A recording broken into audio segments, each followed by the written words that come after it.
கோவில் கைங்கரியம் செய்பவர் வழியில் திருப்பாணரைக் கண்டு விலகச் சொல்லியும் அவரை கவனிக்காது விலகாமையால் ஒரு சிறு கல்லெடுத்து எறிந்து திருப்பாணரது தியானத்தை கலைத்தார். நிலைமை உணர்ந்த திருப்பாணர் தான் அபராதம் செய்துவிட்டதாக வருந்தி நகர்ந்து சென்றார். கல்லடி பட்டதால் காயம் ஏற்பட்டு ரத்தம் வழிந்தது.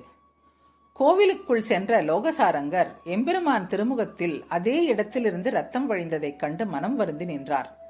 அன்றிரவு அரங்கன் லோகசாரங்கர் கனவில் தோன்றி திருப்பாணரை அவரது தோள்களில் சுமந்து தனது சன்னதிக்கு அழைத்து வர பணித்தார். முதலில் மறுத்த திருப்பாணர் பின்னர் அரங்கனது கட்டளை அதுவாக ஏற்று லோகசாரங்கரின் தோள் மீது ஏறி அமர்ந்து கோவிலுக்குள் நுழைந்தார். அப்பப்பா! அவர் கண்களில் கண்ணீர் வெள்ளமென பெருகி எம்பெருமானுக்கு திருமஞ்சனம் செய்ய துடித்தது. 10 பாசுரங்கள் பக்தி எனும் வெள்ளம் உள்ளத்தில் ஊற்றெடுக்க எத்தனை நாட்களான தவம்